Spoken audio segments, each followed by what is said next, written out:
Assalamualaikum warahmatullahi wabarakatuh. Halo, selamat malam pemirsa RCTV. Apa kabarnya Anda di hari ini? Dan kurang lebih 1 jam ke depan saya Afif Rifai akan menemani istirahat Anda di program Dialog Khusus pemirsa. Dan dialog khusus di edisi malam hari ini yang nanti kita akan diskusikan, kita akan obrolkan berkaitan dengan peran multi stakeholder dalam perlindungan pekerja migran Indonesia atau PMI. Ini merupakan sebuah nomenklatur ataupun parafrase baru ya, pekerja migran Indonesia yang dulu Anda mungkin mengenalnya dengan tenaga kerja Indonesia atau TKI ya. Dan pemirsa, nanti saya hadirkan beberapa narasumber di malam hari ini yang nanti kita akan berbincang bagaimana nih peran dari Komisi 4 DPRD Kabupaten Cirebon, kemudian juga bagaimana gambaran umum dan juga kebijakan dari Dinas Tenaga Kerja Kabupaten Cirebon, dan bagaimana juga tentang peran dari MRC nih pemirsa ya, berkaitan dengan peran multi stakeholder dalam perlindungan pekerja migran Indonesia. Dan pemirsa, saya kenalkan dulu, ini di sebelah saya, tentu Anda di rumah sudah tidak asing lagi dengan sosok wakil rakyat yang satu ini pemirsa. Di sebelah saya ada Ketua Komisi 4 DPRD Kabupaten Cirebon, ada Pak Aan Setiawan. Selamat malam Pak Aan. Selamat malam. Waalaikumsalam. Apa kabarnya Pak Aan? Sehat. Alhamdulillah. Berapa tahun nggak ketemu nih Pak? Iya, sudah lama ya. Sudah lama. Oke, dan di sebelah Pak Aan Setiawan ini pemirsa ada sosok muda ya, Kepala Dinas Tenaga Kerja Kabupaten Cirebon, ada Pak Novi Hendranto ya. Selamat malam Pak Novi. Assalamualaikum. Selamat malam Pak Pai. Waalaikumsalam. Apa kabarnya Pak Novi? Alhamdulillah, insyaallah Oke, sehat. terima kasih juga sudah menyempatkan hadir di dialog khusus ya. Kemudian di sebelah Pak Novi ini pemirsa ada koordinator MRC, ini pemirsa ada aktivis perempuan yang sering menyuarakan isu-isu tentang keperempuanan nih pemirsa, ada Saadah ya, atau karib disapa dengan Mbak Ada. Selamat malam Mbak Ada. Assalamualaikum.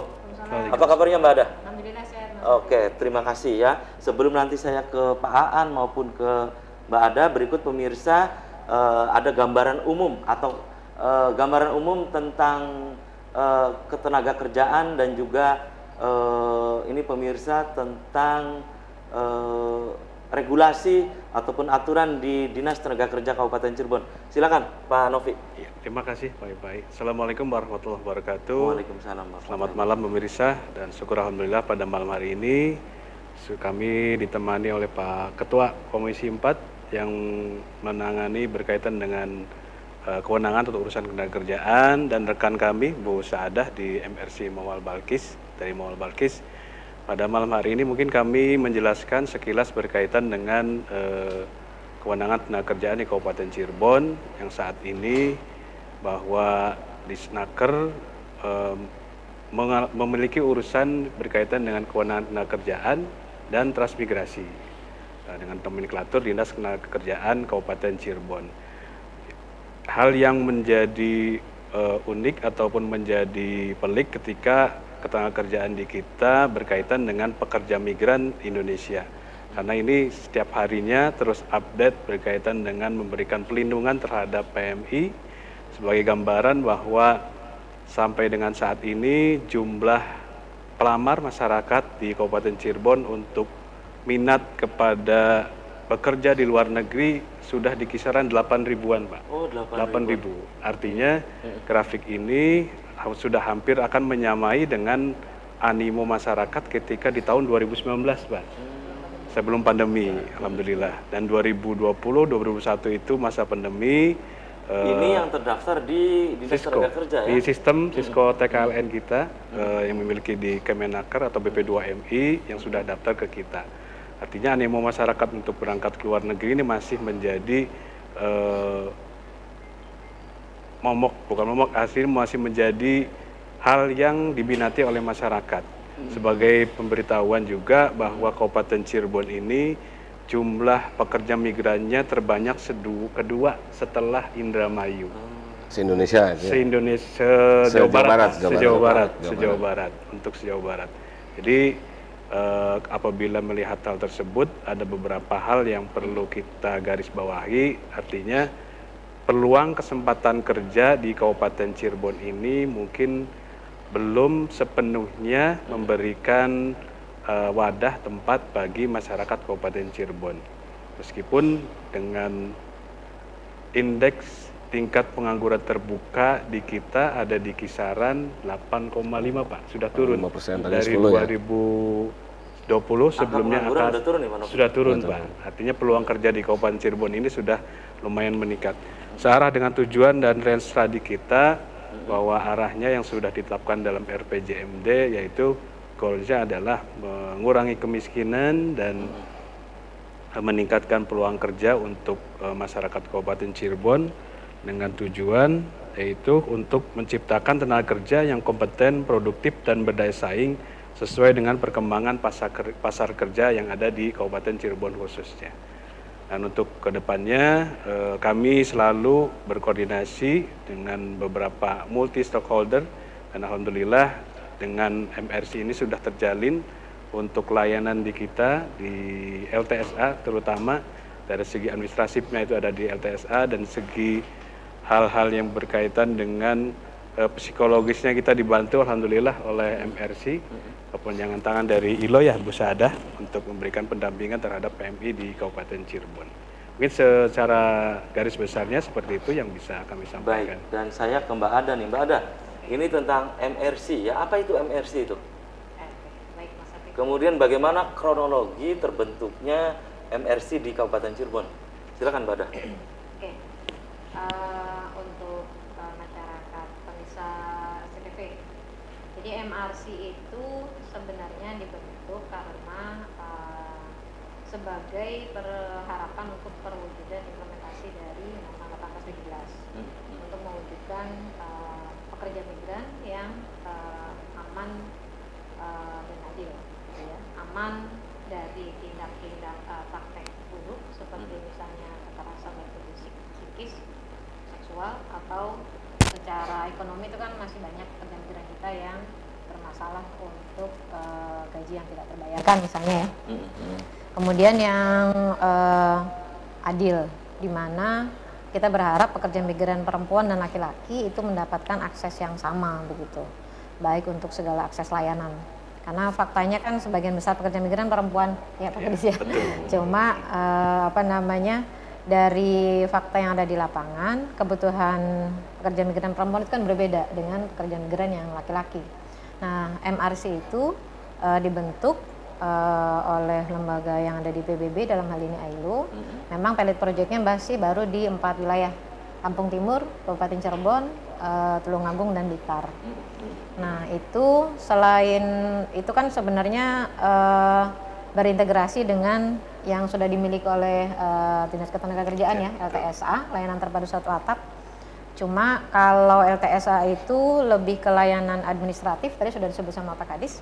Kalau MRC itu ke layanan non-administratifnya. Jadi lebih kepada layanan informasi dan psikologis, konseling begitu Mas Afif. Sama lebih menitik beratkan pada tata kelola di desa.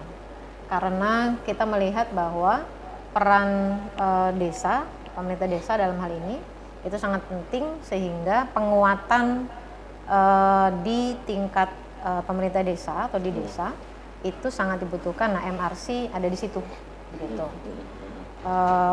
Kalau dari singkatan sih memang MRC itu Migrant Worker Resource Center, atau lebih gampangnya pusat layanan informasi untuk pelindungan pekerja migran yang responsif gender gitu Mas Afif.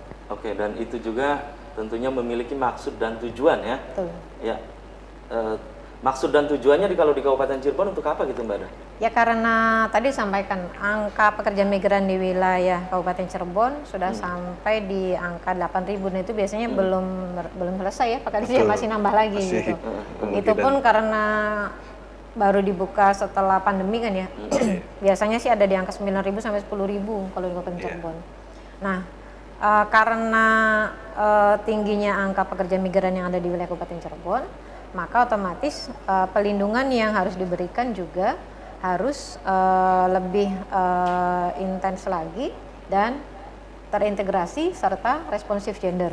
Nah, di situ MRC di dalamnya adalah menggandeng kami dari Lembaga Perlindungan Perempuan, PSSM Balkis, dan juga dari kawan-kawan komunitas pekerja migran.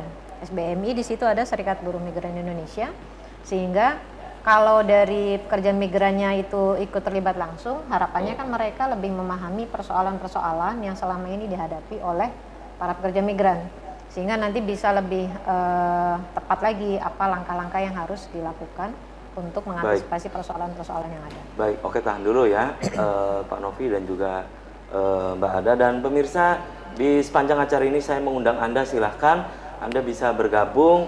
Anda bisa di line telepon 0231 482138, atau pemirsa bisa untuk memberikan pendapat dan juga pertanyaan Anda melalui nomor WhatsApp atau SMS yang ada di layar kaca RCTV. Silakan Anda pemirsa, saya menunggu Anda di line telepon 0231 482138, dan saya ke Ketua Komisi 4 DPRD Kabupaten Cirebon nih, saya ke Pak Aan nih. Ya. Pak Aan, ini keterkaitan Komisi 4 DPRD Kabupaten Cirebon dengan pemerintah Kabupaten Cirebon, apa nih benang merahnya keterkaitannya, Pak Aan? Silakan. Ya, jadi kalau DPRD ini ada 3 fungsi ya. Yang pertama membuat regulasi, terus pengawasan, juga budgeting kan gitu, anggaran. Memang sih di Kabupaten Cirebon ini pekerja migran kita ini tahun 2022 saya dapat data ini sekitar 9 ribuan. Sebagian besar perempuan, Bu. 6.000-nya perempuan dan 3.000-nya baru laki-laki. Saya sering tugasnya DPRD ini kita controlling. Saya sering mendapatkan masukan dari masyarakat nih terkait masalah pekerja migran, bahwa ada di suatu daerah, terutama di Cirebon Timur, Bu. Ya, betul. Itu ada suatu perusahaan yang memberangkatkan tenaga kerja untuk pelaut. Ya kan? Untuk pelaut, Pesiar ya. pesiar, entah kapal pesiar, entah kapal nelayan dan sebagainya. Jadi mereka diberangkatkan tapi ditahan nih sertifikat tanah. Ini yang jadi masalah. Pada saat pekerja ini tidak sanggup karena di laut nih, akhirnya dia pulang, sertifikat harus ditebus dan sebagainya. Ini merupakan bagian dari tugas kita untuk bagaimana caranya melindungi pekerja kita. Bukan sebatas orang kekerasan seksual dan segala macam, tapi hal-hal yang seperti ini juga yang penting harus juga ditangani. Karena apa? Sebagian besar ini masyarakat Kabupaten Cirebon ini yang diberangkatkan, yang saya tahu nih, ada yang melalui pelatihan adalah ya, tapi tidak sesuai dengan apa yang sudah dilatih. Nah, gitu ini kan. menarik nih. Nah, itu harusnya ini teman-teman dinas, kita sering bicara dengan dinas nih. Bahwa yang memberangkatkan tenaga kerja ini kan bukan dinas, ya kan, tapi perusahaan-perusahaan yang memberangkatkan begitu kan. Nah, minimalnya harus ada pelatihan dulu lah. Ya kan, memang ada lah pelatihan sih ada. Seperti contohnya untuk rumah tangga ya kan, pembantu rumah tangga ada, yang ke Korea juga ada untuk ahli mesin dan sebagainya ya kan. Tapi pelatihan-pelatihan ini harusnya intens. Jangan sampai cuma sebulan 2 bulan, ya dia tidak punya skill, akhirnya sampai ke sana. Padahal ya kan? Misalnya umurnya belum memenuhi, ada dipaksakan gitu untuk, ya. karena memang bayar kan gitu kan. Oke, tahan dulu nih Pak Aan, dan pemirsa, dialog khusus akan segera kembali, tetap di RCTV.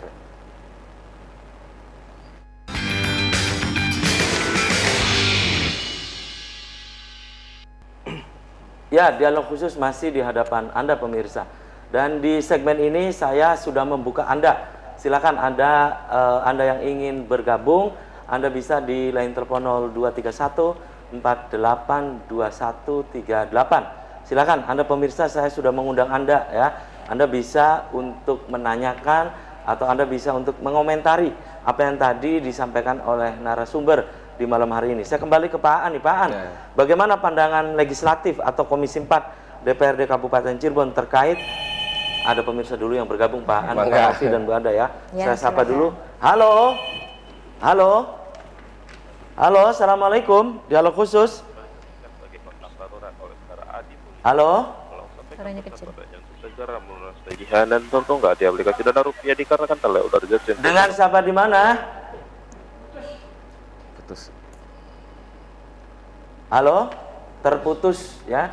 Dan silakan Anda pemirsa bisa untuk mencoba kembali, dan mungkin ini karena ada trouble ya, cuaca, jadi sinyal terganggu, dan silakan Anda bisa untuk mencoba lagi bergabung di line telepon 0231 482138. Dan Pak Aan, ini berkaitan dengan Undang-Undang Nomor 18 Tahun 2017 tentang perlindungan pekerja migran Indonesia, terutama pada peran pemerintah Kabupaten Cirebon. Pendapat Anda sebagai Ketua Komisi 4? Iya, jadi pembenahannya sebetulnya dari untuk perlindungan itu dari awal ya, dari awal.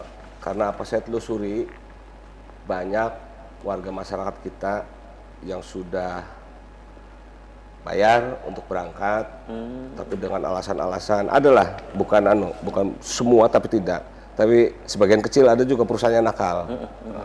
Jadi sudah bayar tapi pemberangkatannya diundur-undur. Kemarin saya sempat ada aduan dari masyarakat bahwa Pak An, saya udah setahun nggak berangkat-berangkat, padahal uang sudah bayar dan sebagainya. Ini diantaranya. Ini dari awalnya ya, dari awal. Pada saat proses, seharusnya kita punya regulasi lah terkait masalah ini.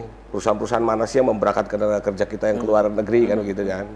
Nah, ini harus terdata semua nih, dan juga harus sistemnya online supaya tahu semua. Jadi si A berangkatnya kemana, berapa tahun dia kontrak, si B berangkat ke sini, berapa tahun dia kontrak. Pemerintah harus tahu.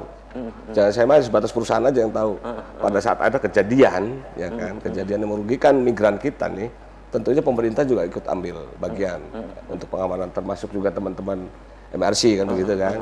Jadi alhamdulillah sekarang udah ada MRC, mungkin pemerintah daerah kebantu dinas ya terkait masalah penanganan perlindungan migran nih, gitu. Jadi intinya sih terdata semua, siapa A, B, C, D, by address-nya ya kan, orang ini berangkat kemana, kontraknya berapa tahun dan lain sebagainya. Oke, tahan dulu Pak An, dan saya ke Pak Novi lagi nih. Pak Novi, ini tadi Pak An sudah menyenggol-nyenggol nih ya, berkaitan dengan ini benar-benar harus terdaftar gitu di pemerintah dalam hal ini di Dinas Tenaga Kerja. Pak Novi. Mungkin saya konfirmasi berkaitan dengan yang disampaikan Pak Ketua tadi. Mungkin betul Pak. Jadi ini merupakan tugas kita bersama, artinya dari informasi dari Pak Ketua, dari Dewan juga bisa kita sampaikan ke kita bahwa yang terjadi di lapangan, terutama masyarakat yang bersangkutan langsung di desa itu, sebagian besar ataupun ada beberapa sponsor yang merupakan perpanjangan tangan dari ilegal Pak. Artinya yang berangkat itu ada beberapa yang mungkin unprosedural. Nah ini Pak. Sponsor mungkin tiap hari datang ke rumahnya dirayu dengan iming-iming penghasilan besar, padahal itu ilegal. Nah, artinya disampaikan Bu Saada tadi betul, saya menggarisbawahi bahwa untuk multi stakeholder ini harus ada sinkronisasi keterkaitan dari mulai tingkat desa, artinya Pakuwu ataupun perangkat desanya, bahkan juga mungkin nanti kedepannya kita dengan forum tripartit yang sudah terbentuk Bu ya, untuk bisa tokoh masyarakat, mungkin RT RW bisa memberikan informasi bahwa kepada masyarakat apabila untuk berangkat ke luar negeri bisa konfirmasi melalui Disnaker Kabupaten Cirebon ataupun P3MI yang legal, datanya pun ada di kita semua. Jadi masyarakat silakan kita terbuka untuk di konsultasi ataupun kita fasilitasi terkait dengan pekerja migran yang akan berangkat luar negeri. Yang kedua, apa yang disampaikan Pak Ketua tadi betul Pak, ada dilema ketika PM ini yang berangkat istilahnya shipping ataupun di laut, murni itu di kapal, proses untuk pendaftarannya itu bukan melalui Kementerian Tenaga Kerja yang melalui Disnaker Kabupaten Cirebon, itu melalui Kemenhub. Nah ini menjadi kendala ketika terjadi permasalahan, kita tidak bisa rechecking ataupun melakukan penelusuran Pak. Nah, ini beberapa bulan kemarin dan hari ini juga teman-teman kita yang dari shipping Taiwan itu akan pulang ke Cirebon, tapi dalam keadaan sudah meninggal. Pak. Jadi malam hari ini nih mungkin nanti teman-teman kita akan melakukan fasilitasi penjemputan jenazah. Yang kedua berkaitan dengan tadi pembiayaan, betul harus ada memiliki kompetensi dan keahlian dari yang bersangkutan. Yang menjadi kendala kami bahwa keterbatasan anggaran untuk mengampu pembiayaan, karena kewajiban di Undang-Undang 18 2017 juga terbunyi bahwa kewajiban pemerintah daerah untuk memberikan pelatihan bagi CPMI yang akan berangkat ke luar negeri. Nah ini terkendala satu orang itu mungkin di kisaran antara 7 atau jangan sampai 10 juta Pak. Sementara jumlah CPMI kalau dikalikan mungkin nanti 10.000, anggaran kita terbatas, makanya kami juga minta bantuan dari Pak Ketua untuk kedepannya bisa dari fungsi budgeting memberikan peluang anggaran untuk kita memberikan pelatihan dan kompetensi bagi CPMI yang akan berangkat ke luar negeri. Baik, oke, tahan dulu Pak Novi ya. Dan silakan Anda pemirsa, segmen ini saya sudah membuka Anda kembali. Silakan Anda bisa di line telepon 0231 482138. Silakan Anda ingin berpendapat atau Anda ingin menanyakan berkaitan dengan peran multi stakeholder di Kabupaten Cirebon dalam rangka perlindungan pekerja migran Indonesia. Saya sudah menanti Anda di line telepon 0231 482138. Saya ke Mbak Ada nih, Mbak Ada. Ini berkaitan dengan MRC nih, ya. Kewenangan dan tanggung jawab MRC terhadap perlindungan PMI di Kabupaten Cirebon itu apa sih? Oke. Jadi terkait yang tadi tujuan awal dibentuknya MRC ya, bahwa kita lebih ke layanan non administratif. Nah, itu kan tapi untuk yang konseling itu kan bisa dilakukan pra ataupun pasca, pra pemberangkatan ataupun pasca pemberangkatan ya misalnya. Jadi kita berharap untuk MRC ini kita bisa menyeleksi ataupun jadi CPMI itu kan ketika datang ke LTSA itu mereka akan datang ke des-des yang ada layanan di situ. Nah, kami akan melihat mana CPMI yang sekiranya dia belum siap secara psikologis untuk berangkat, ya dia jangan berangkat dulu begitu. Jadi secara kalau bahasa kami sih secara psikologis dia harus clear dulu begitu. Jangan sampai dia berangkat itu bermasalah. Nanti kan ketika dia berangkatnya bermasalah dalam artian misalnya dia di sini masih belum selesai untuk kasus KDRT-nya atau dia kasus kekerasan seksualnya. Nah, itu harus diselesaikan dulu, itu satu. Lalu tugas dan kewenangan berikutnya adalah tadi yang terkait dengan tata kelola desa, terkait informasi yang tadi disampaikan Pak Ketua Dewan misalnya. Ketua Komisi 4. Iya, Ketua Komisi 4, maaf. Maksudnya dari Komisi 4-nya. Amin. Informasi yang harus diberikan kepada pemerintah desa tadi terkait data P3MI ya Pak, sekarang PT itu P3MI. Itu antara yang legal dan tidak itu sebenarnya sudah ada di aplikasi gitu. Itu bisa ada datanya bisa gitu? Diakses secara online, tapi banyak pemerintah desa yang belum mengetahui itu. Nah, makanya kami selama ini juga membantu untuk mendorong pemerintah desa supaya juga proaktif untuk mencari informasi terkait pelindungan pekerja migran supaya nanti warga mereka juga bisa terlindungi, tidak menjadi korban kekerasan ketika mereka menjadi pekerja migran. Itu sih Mas Afif, tugas dan Oke, kemudian data-data apa saja yang perlu disampaikan terkait PMI ini, Mbak Ada? Tadi yang nyambung dengan yang tadi kebutuhan informasi ya, Pak An. Memang itu sangat penting. Yang pasti yang pertama adalah kita berharap para CPMI itu ketika berangkat dia sudah mengetahui kemana dia akan berangkat, pekerjaan apa yang akan dia lakukan di sana. Kemudian nomor-nomor penting yang harus dia ketahui ketika dia mengalami permasalahan. Jadi dia harus lari kemana kalau dia ada menghadapi masalah ini. Itu dia harus tahu. Dan tadi kembali kepada bekal ya, skillnya. Nah itu kalau tadi bahasa Pak An, jangan sampai nanti bekalnya apa, yang di sana mereka pekerjaannya apa. Nah yang utama itu sebenarnya adalah juga bahasa dan juga kultur ya negara penempatan yang akan mereka datangin nanti. Jadi kan Mas banyak tuh Mas Afif misalnya bayangan CPMI itu negara yang akan mereka datang itu ya sama kayak di Cirebon gitu, kayak orang mau berangkat ke Tegal jadi bekalnya biasa aja gitu. Padahal kan jauh berbeda, aturan hukumnya beda, kulturnya beda, bahkan dari sisi geografis juga kan beda. Kan banyak tuh yang bayangannya ya suhunya kayak di Cirebon begini, padahal kan mungkin suhunya yang sangat minim gitu, sehingga itu dampak ke kesehatan juga mereka harus siap gitu. Jadi banyak yang tahan dulu Mbak Ada, saya kembali ke Pak An ya. Ini peran serta legislatif atau Komisi 4 DPRD Kabupaten Cirebon dalam menentukan arah kebijakan dan program terkait peningkatan perlindungan PMI ini apa gitu Pak An. Tapi tahan dulu Pak An dan pemirsa, dialog khusus akan segera kembali usai komersial break berikut ini.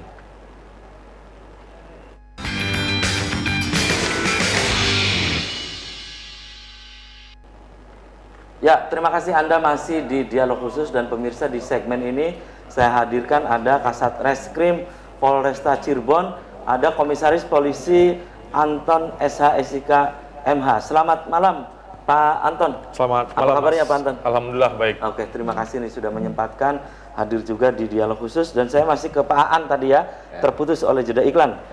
Pak Aan, ini berkaitan dengan peran serta legislatif atau Komisi 4 DPRD Kabupaten Cirebon dalam menentukan arah kebijakan dan program terkait peningkatan perlindungan pekerja migran Indonesia. Silakan. Ya.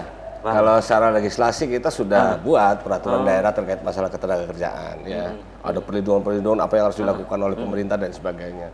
Tapi intinya sih gini, bahwa semua kalau sekarang sih yang disebutnya tadi yang ilegal tuh unprocedural ini banyak sekali di lapangan, ya kan. Jadi saya harap teman-teman dinas ini juga mendata semua itu perusahaan-perusahaan tenaga Ini kerja. PR untuk Pak Novin ya. Harus itu terdata semua dan diumumkan ke masyarakat kalau bisa.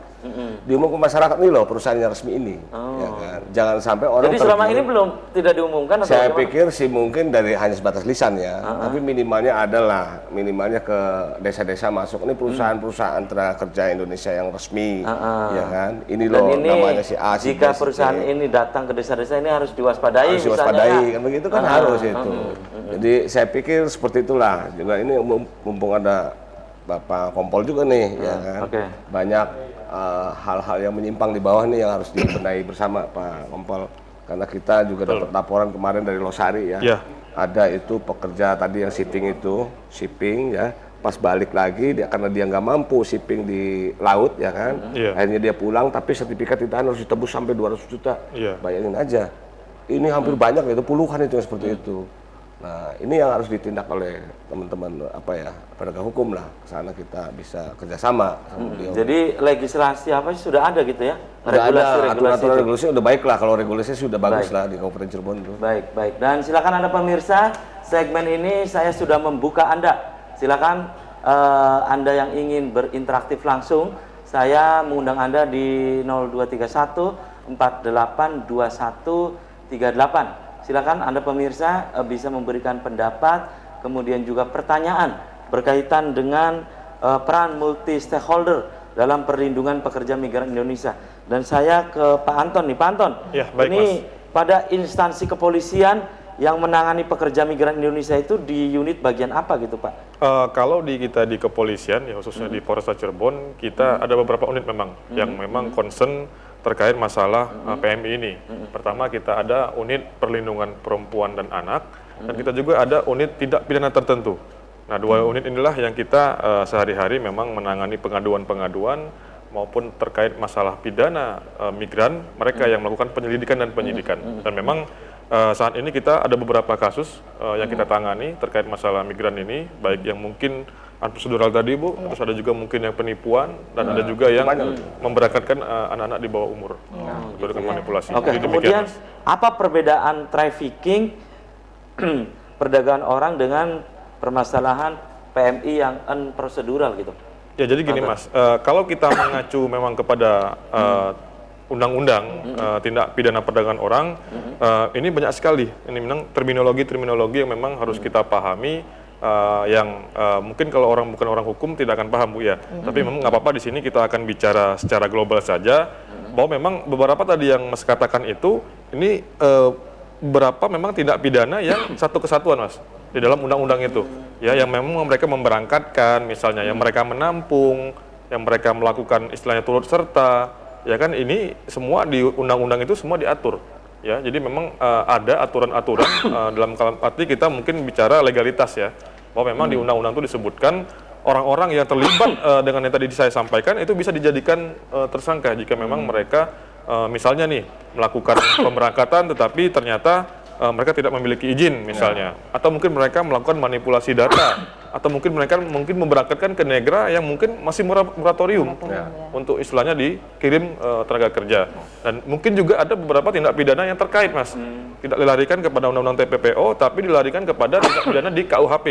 Misalnya dia tadi disebutkan Bapak ya, dia penipuan, dia mau berangkat sudah memberikan uang mungkin tetapi ternyata tidak diberangkatkan, atau mungkin juga ya dia ternyata masalah masuk tempat yang tadi mau memberangkatkan ke mungkin negara yang tertentu, ternyata orang tersebut tidak berwenang untuk memberangkatkan, sehingga dia merasa tertipu, sehingga kita terapkan pasal 378 KUH pidana tentang penipuan. Demikian, Mas. Kalau pandangan dari kepolisian sendiri ya terkait Undang-Undang Nomor 18 tahun 2017 Ya. tentang perlindungan pekerja migran Indonesia dengan Undang-Undang Trafficking seperti apa, Pak Anton? Ya, memang kita lihat dua undang-undang ini saat dengan ini ya, ini memang saya lihat sudah lumayan bagus ya untuk melakukan kita penyelidikan maupun penyidikan tindak pidana. Tapi memang ada beberapa yang kita lihat hal-hal kecil yang belum diatur di undang-undang tersebut, tetapi masih kita atur, bisa kita kenakan di KUHP seperti itu. Baik. Dan saya ke Mbak Ada nih, Mbak Ada. Ini peran atau upaya apa yang telah dilakukan oleh MRC Kabupaten Cirebon dalam menangani korban PMI? Gitu? Oh, oke. Jadi kalau MRC, karena tadi layanannya non-administratif, kami ada pendampingan korban, jadi ada home visit, kemudian ada pemantauan kasus juga, terutama untuk korban-korban yang dipulangkan dalam kondisi sakit misalnya. Itu kami tentunya sih berkoordinasi ya dengan SKPD atau pihak-pihak terkait di sini. Termasuk misalnya kalau itu kasusnya hukum ya berarti kami akan berkoordinasi dengan Polres. Kalau misalnya itu terkait medis, kami akan berkoordinasi dengan Dinkes seperti itu. Yang pasti tidak bisa berjalan sendiri. Kemudian untuk yang lainnya adalah tadi Mas yang terkait berkali-kali tentang data P3MI yang legal dan tidak itu.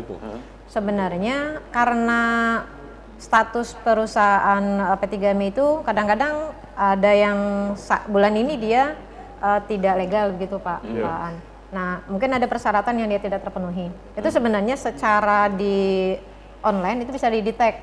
Cuma ya tadi banyak pihak yang belum mengetahui informasi itu. Nah tugas kami itu tadi mendorong pemerintah desa ataupun stakeholder terkait untuk menyampaikan informasi itu kepada masyarakat. Gitu. Termasuk juga untuk merapihkan database pekerja migran yang ada di desa nih Mas. Karena kan masih banyak desa, pemerintah desanya itu yang belum memiliki database PMI dari warganya. Nah seharusnya kan masing-masing pemerintah desa ada masalah, kemudian kadang kaget ya. Nggak ada datanya kan. Jadi kami mendorong pemerintah desa itu punya data siapa saja warganya yang menjadi calon. Siapa saja warganya yang sedang menjadi pekerja migran dan siapa saja warganya yang purna pekerja migran, sehingga nanti tindakan yang akan dilakukan juga tepat begitu. Kalau yang calon apa yang harus diberikan, yang purna apa yang berarti kan kalau purna pemberdayaan tuh. Nah kalau yang sedang berarti kan pelindungannya berarti harus detail kemana dia berangkat, siapa PT yang memberangkatkan, pekerjaannya dia apa. Nah itu harus data itunya harus ada, database itu harus dimiliki oleh masing-masing pemerintah desa. Oke gitu, ya. Ini masih ke MRC ya.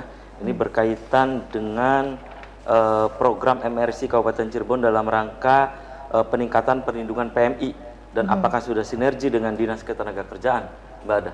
MRC ini. Yang pastinya karena kami bersinergi dengan LTSA, sedangkan Disnaker itu leading sektor dari LTSA, kami pasti berkoordinasi dengan Disnaker.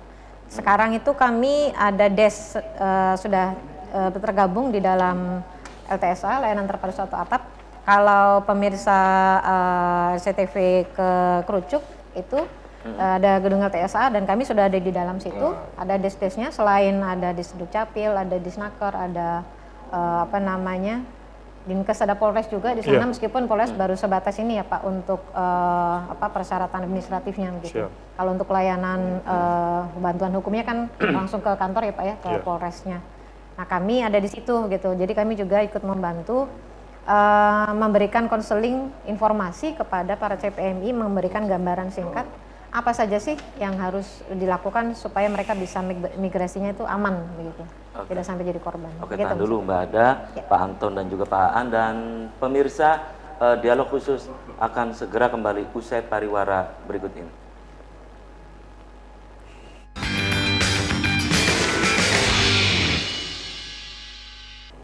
Ya, terima kasih Anda masih di dialog khusus, dan pemirsa segmen terakhir, season terakhir saya masih membuka Anda. Silakan Anda yang ingin bergabung, Anda bisa di line telepon 0231 48 2138. Silakan Anda bisa berinteraktif langsung atau Anda ingin menanyakan ya berkaitan dengan peran multi stakeholder dalam perlindungan pekerja migran Indonesia atau PMI ya. Dan saya kembali ke Pak Anton nih, Pak Anton. Ya. Ini jumlah pengaduan korban trafficking atau perdagangan orang khusus PMI atau PMI unprocedural ya yang terdata di Polresta Cirebon itu berapa sih Pak gitu? Ya, makasih Mas. Jadi sampai dengan saat ini kita ada menerima 4 pengaduan. 4 pengaduan? 4 pengaduan atau laporan yang masih dalam tahap penyelidikan dan 1 sudah penyidikan. Ya, karena memang sudah kita anggap terpenuhi pidananya dan 3 ini masih dalam tahap proses penyelidikan mengumpulkan alat bukti untuk menaikkan ke proses penyidikan. Berarti 4 ya? Ya, ada 4 kasus yang saat ini sedang kita tangani. Kemudian bagaimana upaya yang telah dilakukan oleh kepolisian dalam menangani korban trafficking atau PMI unprocedural ini? Ya, jadi yang pasti kalau untuk terkait korban-korban yang PMI ini kita sudah bekerja sama juga dengan stakeholder terkait dengan Satgas Trafficking Kabupaten Cirebon, Bu ya. Pertama kita berupaya untuk mungkin mengembalikan atau membalikan mereka dari tempat yang sudah mereka dituju. Kemudian bagi memberangkatkan kita melakukan penegakan hukum. Kita melakukan proses penyelidikan yang tadi saya sampaikan untuk menindak para pelaku. Nah, kemudian kalau kita bicara preventif juga, dengan tadi saya sampaikan kita selalu turun ke lapangan dengan dinas terkait. Jadi di kepolisian pun selain reskrim kita juga ada bimas ya yang selalu memberikan penyuluhan-penyuluhan di tempat-tempat yang memang kita lihat rawan dan sering terjadi.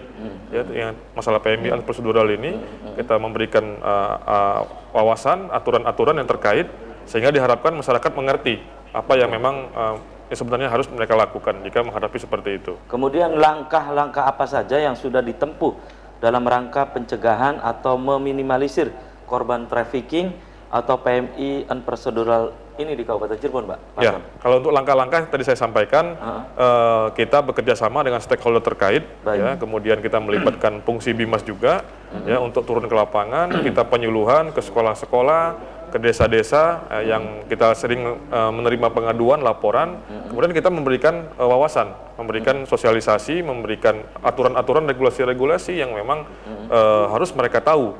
Kemudian kita juga memberikan gambaran kepada masyarakat beberapa modus-modus ya yang memang sering terjadi dan ini hampir ya itu saja. Iming-iming dan seterusnya gitu, Pak. Jadi iming-iming, ada bujuk rayu, ya kan mungkin ya yang membuat korban merasa dia dengan adanya tersebut, wah tadi saya sampaikan Bu ya, dia merasa di tempat tertentu enak gitu, disamakan dengan Cirebon padahal mungkin ya setiap negara itu beda-beda budayanya, beda-beda tradisinya, beda iklim kerja dan lain-lain sebagainya. Baik, baik. Oke, dan saya kembali ke Pak Novi Hendrianto nih. Pak Novi, dari obrolan-obrolan tadi ya, tentunya yang tadi beredar itu ya, kemudian apa yang dilakukan oleh Dinas Tenaga Kerja Kabupaten Cirebon nih berkaitan dengan tadi obrolan-obrolan yang beredar itu gitu ya, untuk misalnya pencegahannya atau seperti apa? Silakan Pak Novi. Jadi sesuai dengan tema pada malam hari ini kita untuk peran-peran dari multi stakeholder dan selama ini alhamdulillah dari Polresta Cirebon juga sudah kita sering koordinasi ya Pak Kasat dengan unit PPA ketika terjadi permasalahan berkaitan dengan PMI-nya atau bahkan ada P3MI-nya yang oknum-oknum tertentu, kita selalu berkoordinasi dengan unit PPA yang ada di Polresta. Artinya bahwa untuk PMI ini kita harus melihat dari hulu sampai ke hilir, Pak. Dari mulai peran serta yang bersentuhan langsung dalam masyarakat tadi, dari desa, dari Pakuwu, sampai dengan kita tingkat Kabupaten Cirebon untuk dengan berbagai peran, baik dari internal perangkat daerah, dengan vertikal maupun dengan lembaga-lembaga lainnya yang akan kita optimalkan lagi.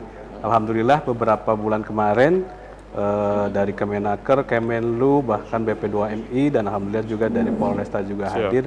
Kita sudah membentuk forum tripartit ya Bu Sadah untuk mengoptimalkan pelindungan terhadap PMI yang ada di Kabupaten Cirebon. Artinya itu akan kita optimalkan lebih lagi, lebih lanjut untuk kedepannya memberikan. Berarti itu sudah dilakukan, Pak Novi ya? Sudah dilakukan. Dan untuk internal Kabupaten Cirebon kita sebenarnya program sudah ada dari mulai itu memberikan pelatihan, kita kerjasama apa yang disampaikan Pak Ketua Komisi tadi, kita sudah melakukan kerjasama dengan P3MI ketika akan memberangkatkan. Yang menjadi kendala adalah faktor sumber dana itu masih terbatas kita. Dan untuk PMI yang ketika dia sudah menjadi PMI juga kita melakukan fasilitasi terhadap yang bersangkutan untuk proses berangkat dan lain sebagainya, maupun yang purna dan keluarga. Nah, yang purna ini kita berikan pelatihan-pelatihan terhadap purna PMI karena rata-rata usianya udah di atas 50 nih Pak, udah sedikit tidak produktif. Tapi tetap kita berdayakan, kita berikan pelatihan. Tadi kembali lagi bahwa keterbatasan anggaran itu yang menjadi salah satu kendala untuk memberikan perlindungan terhadap purna PMI ini, pemberdayaannya. Nah, ini akan kita lebih optimalkan lagi. Artinya kita ke depan tetap, alhamdulillah yang sudah koordinasi terjalin dengan narasumber yang hadir saat ini, MRC dan dari Polresta Cirebon akan lebih kita optimalkan lagi. Baik, dan saya ke Mbak Ada nih, Mbak Ada. Ini program MRC Kabupaten Cirebon dalam rangka peningkatan perlindungan terhadap PMI ini, apakah dengan Polres gitu ya, dengan dinas, ini sudah sinergi gitu, Mbak Ada? Iya, ya pastinya tadi sudah disampaikan Pak Kadis ya, bahwa Cirebon sekarang sedang proses pembentukan forum tripartit, Mas. Jadi di dalam forum tripartit pelindungan PMI itu, di dalamnya ada SKPD terkait, kemudian juga melibatkan pihak swasta juga, dari pihak P3MI-nya itu, atau kalau dulu bilangnya PJTKI gitu ya Mas ya. Sehingga nanti di situ kita akan membahas persoalan-persoalan yang selama ini dihadapi oleh para pekerja migran. Misalnya, apakah itu dari sisi layanan kesehatannya kah, atau misalnya dari birokrasinya, atau informasi-informasi yang dibutuhkan begitu.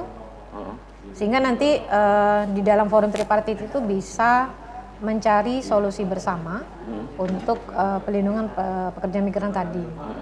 Itu untuk sinergi yang dilakukan. Bisa untuk preventif juga sebenarnya, kuratifnya juga bisa. Jadi ketika misalnya ada pekerja migran yang dia pulang, lalu dia membutuhkan layanan medis lanjutan misalnya, karena pulang misalnya dalam kondisi dia terluka, misalnya patah tulang kah atau apa. Nah itu kan biasanya ada tuh penyelesaiannya seperti apa. Atau misalnya pekerja migran yang purna, ketika sudah selesai, ini harus diberdayakan apa lagi nih? Itu biasanya kan berarti misalnya disinergikan dengan dari Dinsos misalnya. Itu kan ada pemberdayaannya, ada di sana gitu tusinya. Jadi kerjasamanya yang pasti akan sangat membutuhkan sinergi dengan SKPD terkait. Oke, dan saya kembali ke Pak Anton nih. Pak Anton, langkah-langkah apa saja sih yang sudah ditempuh dalam rangka pencegahan atau meminimalisir korban trafficking atau PMI unprocedural di Kabupaten Cirebon, langkah-langkahnya nih yang sudah dilakukan oleh Polres? Langkah-langkah mungkin tidak hampir beda dengan tadi saya sampaikan. Langkah-langkah kepolisian kita ada langkah-langkah preemptif, preventif maupun represif. Ya, kalau kita bicara langkah-langkah preemptif, tadi sampaikan kita berkoordinasi dengan stakeholder terkait, dengan Dinas Ketenagakerjaan, dengan MRC, dinas-dinas terkait, dinas sosial, kesehatan. Kita turun ke lapangan langsung seperti itu preemptif. Kemudian preventif, kita menerjunkan tim langsung melakukan pengecekan ke tempat-tempat yang kadang-kadang memang kita cek suka merekrut Bu ya, merekrut para pekerja yang kita cek legalitasnya kadang-kadang tidak ada, ya kan, sponsornya juga abal-abal. Kemudian kita lakukan penindakan terakhir. Ketika mereka sudah kita lakukan tindakan preventif tidak mempan, kita lakukan penegakan hukum. Karena dengan penegakan hukum ini adalah upaya terakhir kita jika memang masih ditemukan pelanggaran. Oke, seperti itu. Baik. Dan sayang sekali ya, Pak Novi, kemudian Pak Anton dan Mbak Ada, usai sudah kebersamaan di dialog khusus edisi malam hari ini. Nanti kita bisa dilanjut lain waktu dan kesempatan tentu dengan tema yang berbeda. Pak Novi, closing statement singkat saja silakan. Apa yang ingin disampaikan untuk pemirsa di rumah, Pak Novi? Iya, baik. Mungkin karena ini interaksi kita belum ada masyarakat, akhirnya kita dalam multi stakeholder ini yang hadir saat ini maupun yang ada di lembaga lain, kita berpesan kepada masyarakat ketika akan memiliki atau berkenan untuk menjadi pekerja migran ke luar negeri, Indonesia yang ke luar negeri, agar berkoordinasi dengan pihak desa ataupun pihak kami di Snaker, artinya harus melalui lembaga yang legal atau sesuai dengan prosedur. Ini akan berdampak ketika terjadi hal yang tidak diinginkan oleh masyarakat kita bisa membantu sampai dengan yang bersangkutan pulang lagi ke keluarga, ke masyarakat kita Kabupaten Cirebon. Ini sangat kita garis bawahi karena beberapa kasus kita memberikan bantuan untuk pemulangan itu sebagian besar adalah yang melalui unprocedural ataupun ilegal. Nah, ini yang kita tekankan kepada masyarakat untuk berhati-hati terhadap sponsor yang mengiming-imingi untuk nilai atau gaji dengan besar. Baik, oke. Pak Anton, silakan closing statement. Ya. Apa yang disampaikan untuk Kita pemirsa dari di rumah? kepolisian mungkin tadi hampir sama juga dengan Pak Kadis menyampaikan kepada masyarakat jangan mudah terbujuk, ya, jangan mudah percaya dengan seseorang atau mungkin tempat-tempat yang menjanjikan manis untuk memberangkatkan kerja. Ya, silakan berkoordinasi dengan dinas terkait untuk mengecek kebenaran terkait juga legalitasnya, apakah benar atau tidak. Karena kalau sudah berangkat unprocedural, ya otomatis ini menjadi ilegal. Ya, dan mungkin ada hak-hak dari masyarakat yang tidak akan mereka dapatkan ketika mereka berangkat secara ilegal. Dan kita pun dari kepolisian akan menindak bagi siapa saja yang melanggar hukum, melanggar undang-undang. Baik, silakan Mbak Ada, closing statement. Singkat saja Mbak Ada. Untuk stakeholder terkait, legislatif, eksekutif, dan semuanya ya barangkali, mari bersama-sama mewujudkan pelindungan pekerja migran yang responsif gender.